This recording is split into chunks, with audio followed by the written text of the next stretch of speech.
నమస్తే, welcome to Leo. మనతో ఉన్నారు సీనియర్ జర్నలిస్ట్ డివి శ్రీనివాస్ గారు. సార్ నమస్తే. నమస్తే. సుప్రీంకోర్టు ఆదేశాల మేరకు సిబిఐ చే విధించిన సిట్ ఏదైతే ఉందో తిరుమల తిరుపతి లడ్డూకు సంబంధించిన నెయ్యిలో కల్తీ జరిగిందని దాదాపు 11 పేజీల నివేదిక ఒకటి ఇచ్చింది. ఛార్జ్ షీట్ కూడా ఫైల్ అయిపోయింది. అయితే ఈ యొక్క నివేదిక వచ్చిన తర్వాత కూటమి ప్రభుత్వం దానిపైన ఖచ్చితంగా విచారణ జరగాలని చెప్పేసి కూడా ఒక తీర్మానానికి అయితే వచ్చింది. ఇలాంటి సందర్భంలో చంద్రబాబు నాయుడు గారు సోమవారం రోజు కేంద్రానికి వెళ్తున్నారు. అక్కడ ఉన్న పెద్దల్ని కలవబోతున్నారు, మోడీ గారిని కావచ్చు, అమిత్ షా గారిని కావచ్చు. కానీ ఇక్కడ అభివృద్ధి కోసం వెళ్తున్నారా లేదా అరాచకానికి అణిచివేస్తానికి వెళ్తున్నారా అని చెప్తే ఏమంటారు సార్? ముఖ్యమంత్రి చంద్రబాబు సడన్గా ఢిల్లీ పర్యటన. ఇవాళ మరి జే గ్యాంగ్ గుండెల్లో రైళ్లు పరిగెత్తుతున్నాయి. ఒకవైపు ఏమో జాతీయ మీడియా మరి గబ్బు పెట్టారు జగన్మోహన్ రెడ్డి. నిప్పులు కక్కుతోంది హిందూ సమాజం మొత్తం. తిరుపతి మహాప్రసాదం లడ్డూలో కల్తీ నెయ్యి వాడారు, అది అసలు నెయ్యే కాదు, అదొక సింథటిక్ జెల్. అంటే 250 కోట్ల కక్కుర్తి పడ్డాడనే దానిపైన కన్నా కూడా 60 కోట్ల మంది భక్తులతో కల్తీ లడ్డు తినిపించారనే ఆగ్రహావేశాలు పెళ్ళుబుక్కుతున్న నేపథ్యంలో ముఖ్యమంత్రి చంద్రబాబు ఢిల్లీ ఎందుకు వెళ్తున్నారు? ఇప్పుడు దీనిపైన అందరిపైన చర్చ అన్నమాట. వెళ్తోంది నిజంగా ఆంధ్రప్రదేశ్కి రావాల్సినటువంటి నిధులు కేంద్రం నుంచి. పార్లమెంట్ సమావేశాలు జరుగుతున్నాయి, రేపు బడ్జెట్ ప్రవేశపెడుతున్నారు. ఇట్లా ఆ బడ్జెట్లో మరి రాష్ట్రానికి రావాల్సినటువంటి నిధులు వీటన్నిటిపైన ఆయా మంత్రిత్వ శాఖలతో మాట్లాడటానికి వెళ్తున్నారా? ప్రత్యేకించి కేంద్ర హోంమంత్రి అమిత్ షాని కలవబోతున్నారా? హోంమంత్రి అమిత్ షాని కలుస్తున్నారంటే అర్థం ఆంధ్రప్రదేశ్లో జరుగుతున్నటువంటి ఈ జగన్మోహన్ రెడ్డి చేస్తున్న ఈ అరాచక ప్రజలను ఏదో డైవర్ట్ చేయటం కోసం కల్తీ నెయ్యి పైన చర్చ జరగకుండా అతను మొన్న గుంటూరులో చేసిన రభస చూసాం. అంబటి రాంబాబు ఇంటి దగ్గర రాంబాబు జనాన్ని రెచ్చగొట్టడం, అక్కడ పెద్ద విధ్వంసం. మరి ఆ రాంబాబు ఇల్లు మరి ధ్వంసం అయిందన్నట్టుగా, ఇతను పరామర్శకి వెళ్ళినట్టుగా, భూమనతోనేమో అక్కడ హోమం చేయించడం. ఇక్కడ జోగి రమేష్ ఇంటి దగ్గర అదొక పెద్ద రభస. మళ్ళా ఆ పరామర్శల యాత్రలు. ఎలా ఆంధ్రప్రదేశ్లో ప్రభుత్వాన్ని సజావుగా నడవనీయకుండా జగన్మోహన్ రెడ్డి పెడుతున్నటువంటి అడ్డంకులు, సృష్టిస్తున్నటువంటి law and order problem, rule of లాని వైలేట్ చేయటం. ఇప్పుడు తను ఫలానా మార్గంలో వెళ్ళండి అంటే ఇంకా ఈయన వేరే మార్గంలో వెళ్తానన్నాడు. 5 వాహనాలతో వెళ్ళండి, 11 వాహనాలతో వెళ్ళండి అంటే వందల మందిని రోడ్ల మీదకి తీసుకొచ్చి 30 కిలోమీటర్లు పోవటానికి 6 గంటల, తిరిగి రావటం మళ్ళీ అరగంటలోనా? నిన్న కూడా చూసాం కదా, 20 కిలోమీటర్లు పోవటానికి 6 గంటలు. అంటే ఏంటి? ప్రజల్ని అతను ఇబ్బంది పెట్టడమే లక్ష్యంగా అటు అసెంబ్లీకి రాకుండా జగన్ చేస్తున్నటువంటి ఈ అరాచకం. చంద్రబాబు కేంద్రం దగ్గరికి వెళ్ళారంటే, ఢిల్లీ వెళ్తున్నారంటే ఒక పని మీద వెళ్ళడు, అనేక పనుల మీద వెళ్తాడు. అన్ని పనులు చక్కబెట్టుకుని కానీ రారనమాట. ఈరోజు కేంద్ర మంత్రి వచ్చారు జితేంద్ర సింగ్. ఒకవైపు ఏమో అక్కడ మరి క్వాంటమ్ వ్యాలీకి శంకుస్థాపన చేశారు. రేపొద్దున 18వ తారీఖు బిల్ గేట్స్ వస్తున్నారు, మైక్రోసాఫ్ట్. ఇప్పుడు క్వాంటమ్ సెంటర్ అదేంటి 180 రోజుల్లో మరి IBM, TCS, L&T ఆ క్వాంటమ్ సెంటర్ రెడీ అవుతుంది. 133 క్యూబిట్ సామర్థ్యంతో. ఇప్పుడు మైక్రోసాఫ్ట్ ఒక క్వాంటమ్ సెంటర్ పెడుతోంది. ఇప్పుడు బిల్ గేట్స్ వస్తున్నారు.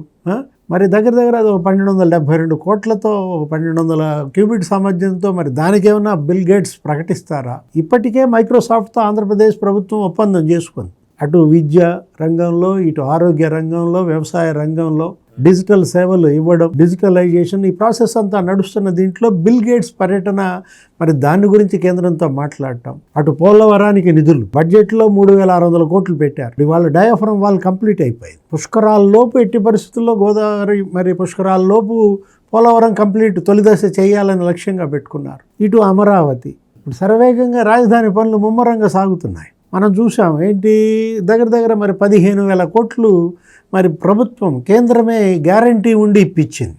వరల్డ్ బ్యాంక్ నుంచి, ADB నుంచి.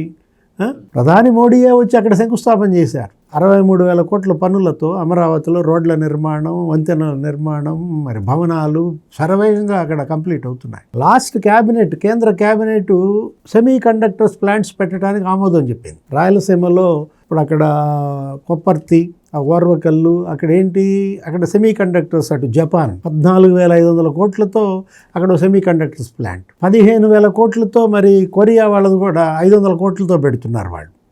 వీటికి కేంద్ర కేబినెట్ ఆమోదం ఇచ్చిన నేపథ్యంలో సెమీ కండక్టర్స్ అభివృద్ధి కోసం 40,000 కోట్ల గ్రాంట్ పెట్టారు. దాంట్లో అత్యధిక భాగం ఆంధ్రప్రదేశ్కి తెచ్చుకోవటం కోసం మొన్న బడ్జెట్లో ప్రవేశపెట్టినటువంటి నిధులన్నీ కూడా మరి క్రమదశల్లో విడుదల చేయడం కోసం అక్కడ ఎంపీలకి దిశానిర్దేశం. ఈ పార్లమెంటు ఈ సమావేశాల్లో మరి ఒక్కొక్క ఎంపీకి ఒక్కొక్క మంత్రిత్వ శాఖ ఇచ్చిన దీంట్లో మనం చూసాం పూర్వోదయ స్కీమ్. ఇప్పుడు ఈస్టర్న్ కోస్టల్ క్యారిడార్ అభివృద్ధి చేస్తున్నారు. ఆ పూర్వోదయ అనేటటువంటి ఆ స్కీమ్ 40,000 కోట్లు బడ్జెట్ పెట్టారు దానికి. మరి 1152 కిలోమీటర్లు సుదీర్ఘ తీర ప్రాంతం ఉన్నటువంటి ఆంధ్రప్రదేశ్ మరి పూర్వోదయ స్కీమ్ దానిలో పెట్టి ఈ ప్రాజెక్టులన్నీ కూడా ఇరిగేషన్ ప్రాజెక్టులన్నీ కూడా దానిలో నిధులు తెచ్చుకోవడం అంటే నేరుగా కేంద్ర బడ్జెట్లో ఆంధ్రప్రదేశ్కి కొన్ని కేటాయింపులు జరిగాయి. కొన్ని ఏమో వేరువేరుగా ఉన్నటువంటి కేటాయింపులన్నింటినీ కూడా ఇక్కడికి తెచ్చుకునే ప్రయత్నంలో మరి ఏ మంత్రిత్వ శాఖల్ని కలుస్తారు, మళ్ళా ఇంకా ఎన్ని శంకుస్థాపనలు ప్రారంభోత్సవాలు జరుగుతాయి. ఎందుకంటే ఇవాళ కేంద్రం ఆంధ్రప్రదేశ్ ఏది అడిగితే అది ఇస్తుంది. డబుల్ ఇంజిన్ సర్కార్ అంటే అది ఇంత వేగంగా అభివృద్ధి జరుగుతుంది అనేది వాళ్ళ ప్రజల కళ్ళ ముందే ఉంది. అటు స్టీల్ సిటీలు విశాఖపట్నం మనం చూసాం, స్టీల్ ప్లాంట్కి 13,500 కోట్లు ఇచ్చారు. అక్కడ మరి అనకాపల్లిలో ఆర్సిలార్ మిట్టల్ స్టీల్ కంపెనీ మరి దానికి కూడా భూమి పూజ ప్రారంభోత్సవాలు చేయాలి. అంటే అక్కడ ఆల్రెడీ 2 లక్షల కోట్లతో ప్రధాని వచ్చి శంకుస్థాపన చేశారు. ఏది ఎన్టీపీసీ మరి గ్రీన్ హైడ్రోజన్ హబ్గా 1,50,000 కోట్లే అదొక్కటే. ఇటు కాకినాడ, ఇటు ఇక్కడ రాయలసీమ మొత్తం ఇవాళ సమగ్ర అభివృద్ధి లక్ష్యంగా తిరుపతి, అమరావతి, విశాఖ మెగా సిటీలుగా ఇప్పుడు విశాఖపట్నాన్ని 7 నగరాల్లో చేర్చారు ఈ బడ్జెట్లోనే. కేంద్ర ప్రభుత్వం మొన్న పెట్టినటువంటి బడ్జెట్లో 7 నగరాల్లో ఇవాళ సంవత్సరానికి 1000 కోట్ల చొప్పున 5 ఏళ్లలో 5,000 కోట్లతో అభివృద్ధి చేయాలని బడ్జెట్ ఇచ్చారు. అట్లా విశాఖపట్నానికి ఇప్పుడు 1,000 కోట్లు వస్తాయి. రాబోయే 5 ఏళ్లలో 5,000 కోట్లు వస్తాయి. ఆ 7 నగరాల జాబితాలో అమరావతిని కూడా చేర్చండి, తిరుపతిని కూడా చేర్చండి. అప్పుడు ఏమవుతుంది, అమరావతికి ఒక 5,000 కోట్లు వస్తాయి, తిరుపతికి ఒక 5,000 కోట్లు వస్తాయి. అది మరి అడిగే అవకాశం ఉంది. నెక్స్ట్ అసలు విభజన చట్టం ద్వారా మనకు రావాల్సినటువంటి అంశాలు, అటు కడప స్టీల్ ప్లాంట్ కానీ, ఈ పెట్రోకెమికల్ క్యారిడార్ కానీ, ఇంకా పోర్టుల అభివృద్ధి, అసలు భోగాపురం ఎయిర్పోర్ట్ రేపు ప్రారంభోత్సవం అంటున్నారు వచ్చే నెలలో. మరి భోగాపురం ఎయిర్పోర్ట్ ప్రారంభోత్సవానికి మరి ప్రధాని మోడీని ఆహ్వానిస్తారా? ఏదైనా అభివృద్ధి దృక్కోణంలో ఆయన ఇప్పుడు ఆయన చూసేది, చెప్పేది, చేసేది అంతా పాజిటివ్. ఏది అభివృద్ధి, సంక్షేమం, ఇచ్చిన హామీలు నెరవేర్చడం. ఇక ఇక్కడ అరాచకం. ఇప్పుడు అరాచకాన్ని అణిచేయకపోతే అభివృద్ధి నిలబడదు. చేయబోయే అభివృద్ధి నిలబడాలంటే మొదట చేయాల్సిన పని అరాచకాన్ని అరికట్టాలి. మరి తప్పదు కదా. అంటే ఉభయతారకంగా ఉంటుందన్నమాట. అటు అభివృద్ధి, ఇటు అరాచకం, అణిచివేత, 2 లక్ష్యాలతో చంద్రబాబు పర్యటన. మరి ఎవరి అరెస్టులు ఉంటాయో, ఏమి జరుగుద్దో చూద్దాం. సో చూద్దాం సార్. ఖచ్చితంగా సోమవారం వెళ్ళేటువంటి పర్యటనకి చాలా పెద్ద ఏమంటారు జగన్ వెన్నులో అయితే వణుకు పుడుతుంది. సో చూద్దాం జరగబోతుంది. నమస్తే.